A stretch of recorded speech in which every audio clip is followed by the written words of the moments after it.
मैं रूपाली भंडारी। ताज़ा अपडेट देखने के लिए देखते रहिए अलबेला रिया बड़ी चैनल को ज़्यादा से ज़्यादा सब्सक्राइब, लाइक, शेयर, कमेंट करना ना। लूनी नदी क्षेत्र में स्थानीय लोगों द्वारा अवैध बजरी का खनन किया जा रहा है। अवैध बजरी खनन को बंद करने की मांग को लेकर आरएलपी कार्यकर्ताओं ने उपखंड अधिकारी के नाम सौंपा ज्ञापन। लोकपाल भंडारी। रियाबड़ी उपखंड के लूनी नदी क्षेत्र में हो रहे अवैध बजरी खनन को बंद करने को लेकर लूनी नदी बचाओ संघर्ष समिति व आरएलपी पार्टी के सदस्यों ने 6 सूत्री मांगों को लेकर रियाबड़ी उपखंड अधिकारी के नाम नायब तहसीलदार को सौंपा ज्ञापन। आरएलपी के प्रदेश कार्यकारिणी सदस्य विजयपाल राव ने जानकारी देते हुए बताया कि रियाबड़ी लूनी नदी क्षेत्र में स्थानीय लोगों द्वारा अवैध बजरी का खनन किया जा रहा है। अवैध बजरी खनन को बंद करने की मांग को लेकर उपखंड अधिकारी के नाम ज्ञापन दिया गया है। ग्रामीणों ने ज्ञापन में 6 सूत्री मांग की है। ओवरलोड बजरी परिवहन पर रोक लगाना, लूनी नदी क्षेत्र की रपट पर बने नालों को खोलना सहित मांगों को लेकर ज्ञापन दिया गया। अगर समय रहते मांगों पर अमल नहीं किया गया तो बड़ा जन आंदोलन किया जाएगा। इस दौरान सरपंच गिरधारी लाल सैनी, रामनिवास डांगा, पुखराज ग्वाला, जब्बार, विजयपाल राव सहित ग्रामीण मौजूद रहे। आज आपने एसडीएम साहब को ज्ञापन दिया है, तो किस बारे में दिया और ज्ञापन में क्या क्या जानकारी है? देखिए, लंबे समय से यहाँ पर लूनी नदी का जो अस्तित्व बचाने की हमारी लूनी नदी बचाओ संघर्ष समिति व राष्ट्रीय लोकतांत्रिक पार्टी की लड़ाई थी। उस लड़ाई के बगैर कल हमारे मेघराज एंड कंपनी जो भी अवैध खनन कर रहा था, तो उसको लेकर के जो हमारे इश्यू थे, उस इश्यू में कंपनी को तो बंद कर दिया, लेकिन काफ़ी समय से ये चल रहा था, अभी भी अवैध खनन हो रहा है। तो हमने एक तो उस अवैध खनन को लेकर के भी इसमें कहा है कि जो भी चाहे स्थानीय लोग हैं चाहे बाहर के लोग हैं, कोई भी खनन कर रहे हैं, जो नदी लूनी नदी है वो यहाँ के विशाल स्मृति के स्वरूप का एक नया स्वरूप है रिया बड़ी क्षेत्र की। तो उसको लेकर के हमारा ये था कि इसमें जो खनन हो रहा है, क्योंकि हम वैसे भी काफ़ी समय बाद जागे, आज जो हमारी ये लड़ाई हो रही है नाला खोलो, यदि ये लड़ाई हम कंपनी के खिलाफ या अवैध माफियों के खिलाफ 2 साल पहले लड़ते थे, आज ये स्थिति रिया क्षेत्र में नहीं होती। और जो लूनी नदी अभी ये डगमगा रही है रिया और आलियास के बीच, वो आज पीछे बंदा क्रॉस करती, क्योंकि ये इस लूनी नदी के अस्तित्व की लंबी लड़ाई है, जिसको हम किसी हद तक लड़ेंगे। और हमारा तो प्रशासन से अवगत ये करवाया, अभी भी खनन प्रशासन जो कह रहे हैं बंद हो गया है, वो अवैध खनन हो रहा है। वही अवैध माफियों की काली शीशे चढ़ा करके कैंपर गाड़ियाँ स्कॉर्पियो गाँव में वही दहशत इनका अभी भी है। ओवरलोडिंग गाड़ियाँ घूम रही है। आप रोडों की जो स्थिति देख रहे हैं, हमारे स्थानीय विधायक ने कितनी खुशहाल रोडें बनाई, लेकिन उनकी दुर्गति हो गई। दुर्गति होने का कारण था नदी से अवैध खनन होना।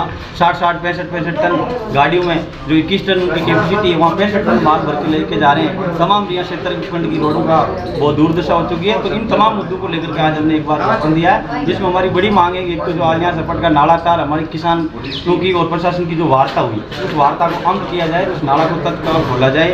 और दूसरी हमारी मांग थी, चाहे स्थानीय हो चाहे मेघराज कंपनी के लोग, जो भी अवैध खनन कर रहे हैं, उस खनन पर कुछ तुरंत प्रभाव से लगाया जाए। स्थानीय लोगों में जैसे बात चल रही है कि आरएलपी के कुछ कार्यकर्ता बजरी का खनन कर रहे हैं, देखिए ये बिल्कुल निराधार है, इस बात को मैं खंडन करता हूँ। जो भी स्थानीय, चाहे मेघराज कंपनी से हमारा कोई मेघराज जी से व्यक्तिगत दुश्मनी नहीं थी, हम तो इस नदी का अस्तित्व बचाने की लड़ाई लड़ रहे हैं। चाहे मेघराज एंड कंपनी करे चाहे स्थानीय लोग करें, उसमें राष्ट्रीय लोकतांत्रिक पार्टी का कोई ताल्लुक नहीं है।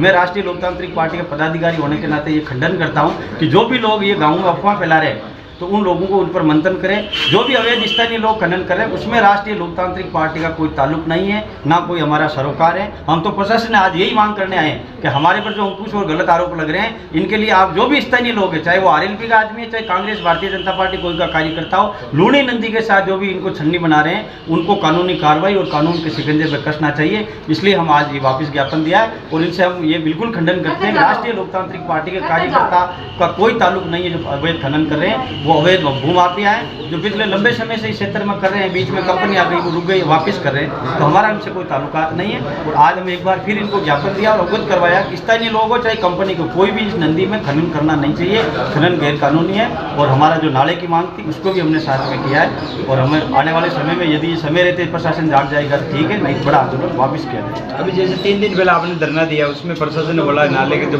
उधर मिट्टी है वो हटाएंगे, तो वो हटा दिया, नहीं हटाई है, उसका क्या मामला है? देखिए, उस टाइम जब आंदोलन हुआ तो किसानों के और प्रतिनिधिमंडल के करके दिया था वो नाला कच्चा है और रोड टूट जाएगी। तो हमारी ये प्रशासन के साथ हमारी वार्ता हुई थी। उसके ऊपर जो मिट्टी से बांध बना हुआ था वहाँ पर, तो उसको संपूर्ण को हटानी है। तो एसडीएम साहब ने, एडीएम साहब आए हुए थे, एडिशनल एसपी साहब थे और हमारे सरपंच साहब, ये रामनिया जी, तमाम लोग थे। हमारी यही वार्ता हुई थी कि उस रपट के बराबर जो भी मिट्टी है उसको संपूर्ण हटाना है। लेकिन प्रशासन इसको गुमराह करने के लिए बार बार वहाँ मशीन लगाते हैं, कभी आधा फुट मिट्टी हटाते हैं, कभी 1.5 फुट हटाते हैं। अभी भी वहाँ 2 फुट का बंदा बनाया हुआ है। तो अभी भी हम तो एसडीएम साहब से कहने के लिए आए हैं कि उनको तुरंत 2 दिन में आप समतल करवा दिया जाए, नहीं तो ये आंदोलन वापिस वही स्वरूप लेगा, बड़ा आंदोलन। सर, जो अभी एक वीडियो वायरल हो रहा था नदी को रोकने के लिए जेसीबी द्वारा, तो उसके बारे में क्या जानकारी है? उसके बारे में जैसे भी हमें पता चला था, हमने एसडीएम साहब से भी बात करी थी। उसमें शायद तहसीलदार जी को भेजा, नदी वापस खुलवा दी, नदी को बंद किया था। कुछ लोग वो अपने स्वार्थ के लिए, इसमें सबसे बड़ा इशू ये आ रहा है कि कुछ कंपनी के लोग हैं, कुछ स्थायी खनन करने वाले, वो सोच रहे हैं ये नदी जैसे आएगी हमारा खनन बाधित हो जाएगा।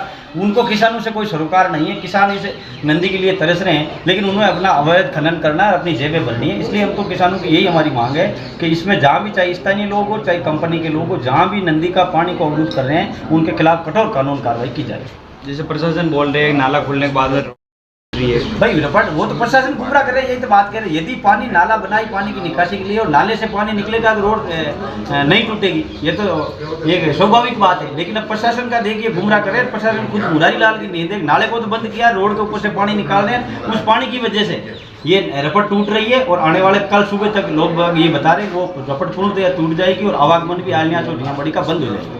ये बड़ा दुर्भाग्य है, यहाँ के प्रशासन मुरारी लाल की नींद ले रहे हैं। अभी भी समय रहते उस नाले को आज देर रात तक खोल दिया जाए तो आवागमन आलियाँ और इनकी जो टॉलरेंस है वो बंद नहीं होगी और नाले से पानी की निकासी होगी। विजयपाल राव, प्रदेश कार्यकारिणी सदस्य, राष्ट्रीय लोकतांत्रिक पार्टी।